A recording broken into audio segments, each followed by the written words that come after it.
Election commission of India, presentations already requested here, उस presentation को आप डिसाइड करवाइए। सीजीआई ने बोला ठीक है मैं इसको सुन रहा हूँ, इन्वेंटर में गड़बड़ी मिली तो हम आप पे कॉस्ट भी लगाएंगे और आप लोगों को परमानेंट बैंक भी करेंगे। पैगासस आया, हमने उसको किया जिसमें पूरे भारत देश के बड़े लोगों की जासूसी करवाई जाती है। डेमोक्रेसी इन मणिपुर, ये भी सेव होगा और इंडिया भी सेव होगी। भारत देश के जो नॉर्थ ईस्ट के स्टेट है, 7 सिस्टर, आप सारे लोग हिस्ट्री पढ़े होंगे, बिकॉज मैं आईएएस के इंटरव्यू भी लेता हूँ यूपीएससी का, तो आई नो मच बेटर है। तो नॉर्थ ईस्ट की जो 7 सिस्टर स्टेट्स है उसमें मणिपुर का नाम काफी अच्छा है और ये ट्राइबल स्टेट है। इसका 1947 में जो कंसोलिडेशन होता है, वहां पर जो वहां के किंग्स थे, उनके महाराजा जिनको उपाधि दी गई, उनके बारे में सारे लोगों ने बताया। मैं 2 मिनट में बता के कम टू द पॉइंट आ जाऊंगा।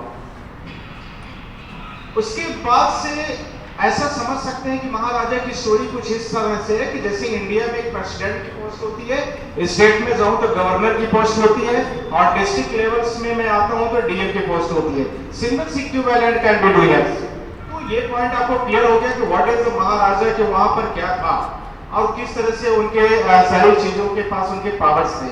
वैसे ही समझने की जरूरत है जैसे आर्टिकल 164 में कॉन्स्टिट्यूशन में सबको किसी भी व्यक्ति को पावर दिया गया, खासकर एमएलए को लेकर के, तो एमएलए उस स्टेट का चीफ होता है और वो उस समय पर मतलब ओथ लेता है आर्टिकल 164 में, और गवर्नर उसको अपना वो देता है, सर्टिफिकेट देता है और साथ में अपनी ओथ भी कराता है। तो महाराजा जी की कुछ इस तरह से है। पर उनके जो सेक्शंस थे, section 30 is the very important thing to hear, जो आज के भारत के संविधान से काफी जुड़ा हुआ है और इसके साथ में सेक्शन 40 से लेकर के नेक्स्ट टू नेक्स्ट वाले हैं, वो मुझे काफी इंटरेस्टिंग लग रहे हैं। बैठे बैठे ही पढ़ा हूँ और मैं मणिपुर को ज्यादा जानता नहीं हूँ, पर मेरे बहुत सारे दोस्त वहाँ आईएएस हैं, थोड़ा बहुत मैं हिस्ट्री जानता हूँ। तो मैं सिर्फ इतना कहना चाहता हूँ कि मणिपुर बहुत अच्छा हिली एरियाज है और वहाँ की जो 2-3 रिवर है जो बांग्लादेश से बॉर्डर भी क्रैक करते हैं, वो भी काफी इंटरेस्टिंग है। वहाँ का नेशनल पार्क है वो भी काफी इंटरेस्टिंग है। ये मुझे काफी पसंदीदा चीजें लगती हैं। पर इनका जो सेक्शन 31 है जो हमें दिया गया, उससे उसका कुछ मुझे पॉइंट्स बहुत अच्छा लगा, उसके आगे हम कंटिन्यू कर रहे हैं। इसमें लिखा है nothing in the chapter shall be deemed to derogate from the absolute rights of the Maharaja in the council of proclamation in emergency cases which is already say at that times in India it is already running emergency cases। और आप लोगों ने देखा होगा कि मणिपुर में कुछ इसी तरह से घटनाएं तो वहां पर चल रही हैं, पर उसका कैसे प्रोमोगुलेशंस को उन्होंने एक्सप्लेन किया है, ये 1947 में हो रहा है। सोचिए, आज का भारत की बात नहीं कर रहा हूँ, आज 76 year after that he was sitting here. आज आप उससे पहले सोचिए कि भारत देश में कितने बुद्धिजीवी लोग थे, कितने इंटेलेक्चुअल पॉइंट्स थे उनके पास, कि उस समय पर कितनी अच्छी विचारधारा थी उनकी, कितने अच्छे से उसको एक्सप्लेनेशन कर रहे थे। वो भारत और आज के भारत में काफी डिफरेंसेस है। मैं कुछ इसी तरह से देखता हूँ, जैसे हमारे सामने एक मूर्ति लगी है डॉक्टर अंबेडकर साहब की, वो बेसिकली मेरे ही स्टेट से बिलोंग करते हैं, मध्य प्रदेश का जो महू डिस्ट्रिक्ट है, आप सारे लोग जानते हैं। महू में बोर्न किया उन्होंने 1891 में भी, 14 जुलाई में भी।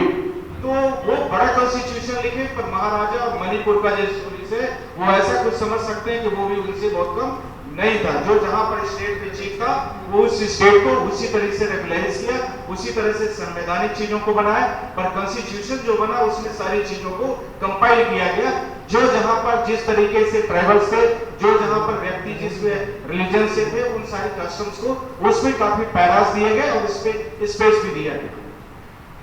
तो मेरा ये जो बोलने का कंसर्न था, जो हमारा ये लोगो है, peoples unities and democracy in Manipur, वहां पर हम लोगों ने मणिपुर का जो मामला उठा था तो हम लोगों ने सुप्रीम कोर्ट में मेंशनिंग किया इस मैटर्स को लेकर के, जब काफी बड़े लेवल्स पर ये मामला उठा, और सेंट्रल गवर्नमेंट को हम लोगों ने कोशिश की कि नोटिस किया जाए, जिसमें सॉलिसिटर जनरल भी आए और सॉलिसिटर जनरल ने कुछ स्पेसिफिक बातें की, मैं आप लोगों के सामने भी शेयर कर रहा हूं।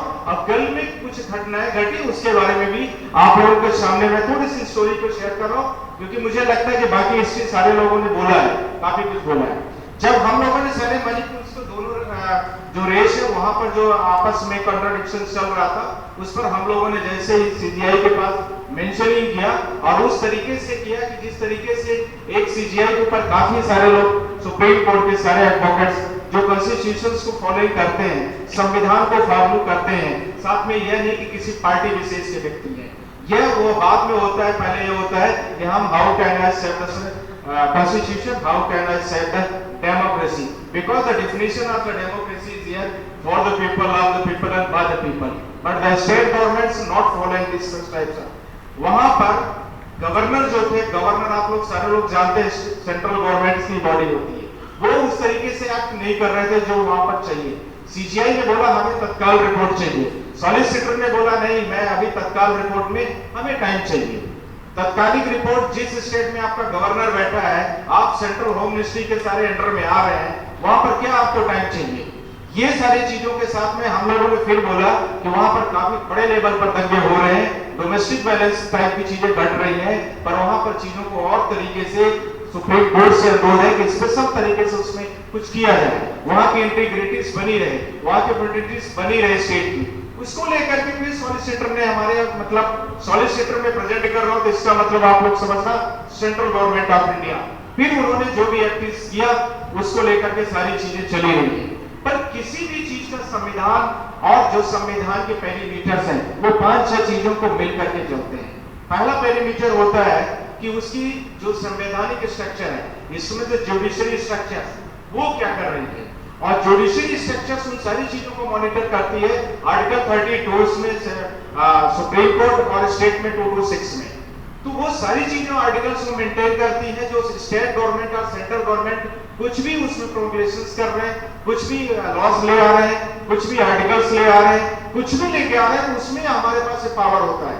कल की मैं एक घटना बताता हूँ, बहुत छोटी सी घटना है, आप लोगों को काफी मीडिया में दिख भी रहा होगा और काफी सारी चीजें चल रही है। हरियाणा का चुनाव हुआ, ईवीएम से लेकर के मैटर है, पूरे भारत देश को पता है कि भारत के लोग ईवीएम को बैन करना चाहते हैं। जस्ट डेमोक्रेसी की बात, इसलिए मैंने बोला, डेमोक्रेसी की आवाज है इसलिए बोला। और उसमें बहुत सारी ईवीएम्स में बैटरियां 100% से लेकर 70% चार्ज पाई गई। स्टेट गवर्नमेंट का 5 अक्टूबर का चुनाव होता है, 7 अक्टूबर को दूसरा टर्नआउट डेटा पेश किया जाता है, which is the deciding data. हमने सुप्रीम कोर्ट में पिटीशन फाइल किया और कल उसको अर्जेंट मेंशनिंग की, अर्जेंट में सीजीआई ने हमें डाटा भी कि आप लोग ऐसे लास्ट टाइम पर डेटा लेके आते हैं और हम ऐसे डेटा को नहीं सुन सकते। आप लोग देखेंगे मीडिया में पूरे इंडिया में चल रही सारी चीजें।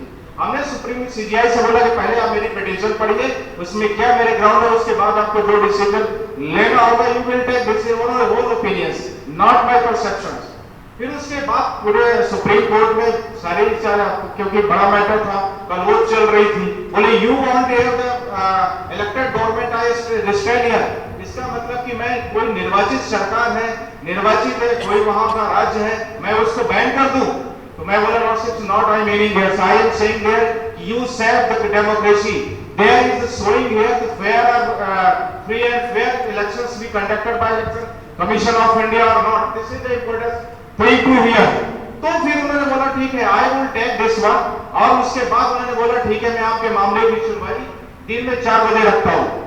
कल की मैं घटना बता दूं, आप सब लोग मीडिया में देखेंगे, हरियाणा इलेक्शन पूरा भारत देश चला रहा है इसी को। आज हमने जैसे उसके बाद बोलना शुरू किया, उसके बाद पहले तो बहुत सारी बातें थी, हमने बोला कि जो हम लोग का प्रेजेंटेशन है, कांग्रेस पार्टी का बहुत बड़ा प्रेजेंटेशन है और बहुत सारे वकीलों का प्रेजेंटेशन है, आप जैसे जो भारत देश से एक्टिविस्ट हैं उनका प्रेजेंटेशन है, others peoples already requested the file election before the election commission of India, presentations already requested here.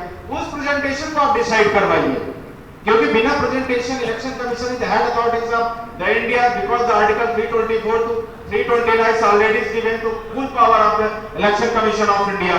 तो हम लोगों ने बोला कि जो डेमोक्रेसी है वो सेव होनी चाहिए। सीजीआई ने बोला ठीक है मैं इसको सुन रहा हूं, पर यह भी ध्यान रखना कि इन्वेंटर में गड़बड़ी मिली तो हम आप पे कॉस्ट भी लगाएंगे और आप लोगों को परमानेंट बैन भी करेंगे। हमने बोला सारा सब कुछ कर देना है, पर हमारे भारत देश की जनता के लिए जिस लेवल में हम लोगों को जाना पड़ेगा, हम लोग वो सारे लेवल देखने के लिए तैयार हैं। उसके बाद सारे मैटरों में सुनवाई हुई, बाद में मैटर सारे जो भी रहा उसका डिसीजन आ गया है अभी। पर यह रहा कि पूरे भारत देश की जनता को जो आपका मेन कास्ट टाइटल है इस हमारा सेलिब्रेशन का प्रोग्राम का, सिर्फ इतना ही कहना चाहता हूं कि सेफ डेमोक्रेसी का मतलब है कि तीनों जो हमारे भारत देश के पिलर्स हैं, जो मीडिया है, जो हमारी इसके साथ में कॉन्स्टिट्यूशंस है, और इसके साथ में जो इसकी पैरेलल दो और बॉडी चल रही है, जुडिशरी, और इसके साथ में जो हमारी लेजिस्लेटिव काउंसिल यानी लोकसभा, राज्यसभा, इसी के पैरेलली स्टेट लेवल में विधानसभा है। इन तीनों में यदि कॉम्बिनेशन नहीं सही है तो फिर डेमोक्रेसी की न तो यूनिटी से बन सकती है, और न ही आर्टिकल 12 से लेकर के जो आपको 32 तक के दिए गए हैं सारे article, fundamental rights and duties, they did not defined here, तो उनमें फिर आपको कुछ बचेगा नहीं। जैसे ही वैसे कुछ समझने की जरूरत है, जैसे आप ये समझ के चलिए कि भारत में सौहार्दपूर्ण रिलेशन सबके बीच में बना रहे, इसके लिए मीडिया का भी रोल है। जो चीजें अच्छी हैं, चाहे वो सही, कोई भी पार्टी से कोई भी जुड़ा हो, पर गलत है तो उसको गलत कहने की क्षमता होना चाहिए, और यदि वो सही है तो सही कहने की क्षमता होता है। My father said one statement, I am depositing to theirs and delivered to here. यदि आप जिंदा हैं तो आपके जिंदा होने का इस दुनिया को एहसास होना चाहिए। मरने के बाद तो दुनिया में कोई किसी को नहीं पूछता है। महात्मा गांधी जो इतने बड़े फादर के बेटे थे, उनको भी लोग गालियां दे रहे हैं आज, जिसने एक अपने कपड़े में पूरे भारत देश को नाप दिया, पूरे भारत देश से पैदल यात्रा निकाली। पंडित जवाहरलाल नेहरू जब उस समय पर लंदन पढ़ते थे, आज हमारी और आपकी कैपेसिटीज नहीं है, जिन्होंने पूरे भारत देश को सब कुछ दे दिया। ऐसे लोगों ने भारत देश को बना, उनकी इकोनॉमी बढ़ी है, आप उनके भारत देश के क्या इंटरनेशनल रिलेशन है वो बढ़ी है, और आज के रिलेशंस पढ़ लीजिए, आपको सब कुछ पता चल जाएगा। बिकॉज वो सबको इक्विवेलेंट लेके चलते थे, वो उनके में हर चीजों की समानता थी, इक्वलिटीज दिखती थी। उनमें यह नहीं था कि कौन हरिजन है, कौन आदिवासी है, कौन मुस्लिम है, कौन क्रिश्चियन है, कौन अन्य कास्ट का है, उससे कोई लेना नहीं था। सिर्फ एक मतलब था कि हम मानव प्रजाति हैं, हम मानव व्यक्ति हैं, हमारा सिर्फ यही सबसे बड़ा रिलीजन है। सिर्फ मैं यही कहना चाहता हूँ, और आप लोगों ने मुझे बुलाया, बहुत बहुत शुक्रिया अदा करता हूँ। पर मणिपुर का जो मामला है, मैं आप लोगों के लिए फिर से बोल रहा हूँ, कुछ भी जो चीजें हम लोगों के सामने आ रही, हम लोगों की आप लोगों को फ्री ऑफ कॉस्ट हेल्प कर रहे हो और करते भी रहेंगे। कोई भी देश का मामला, जो बड़ा मामला हो, इलेक्टोरल बॉन्ड है, करप्शन हुआ पूरे देश में, इलेक्टोरल बॉन्ड हमने कराया उसको, आप लोगों ने देखा होगा पूरे देश में। पैगासस आया, हमने उसको किया, जिसमें पूरे भारत देश के बड़े लोगों की जासूसी करवाई जाती है, उसको हम लोगों ने कराया। इलेक्शन हुआ, अभी लोकसभा का हमने 145 लोकसभा को चैलेंज किया, जिसमें 8 लोकसभा का दोबारा चुनाव हो रहा है, आप सारे लोग देख रहे होंगे इंडिया से। मेरा सच मतलब है कि सुप्रीम कोर्ट की भी एक कैपेसिटीज है, और इसके साथ में स्टेट की भी एक कैपेसिटीज है, और इसके साथ में मीडिया और पब्लिक की भी कैपेसिटीज है। हर लोग अपने तंत्र के हिसाब से काम करेंगे, दिस विल बी इक्वल। और जो हमारा ये फर्स्ट टाइटल है, peoples unity and democracy in Manipur, ये भी सेव होगा और इंडिया भी सेव होगी। थैंक यू, हम दोबारा मिलेंगे आपसे। नेशनल दस्तक की आपसे गुजारिश है कि अगर इसको बचाना चाहते हैं तो नेशनल दस्तक को सब्सक्राइब करने के लिए रेड कलर के सब्सक्राइब बटन को दबाएं, फिर बेल आइकन की घंटी दबाएं। नेशनल दस्तक को बचाने के लिए बहुत जरूरी है कि हर खबर को शेयर करें, लाइक करें, कमेंट जरूर करें।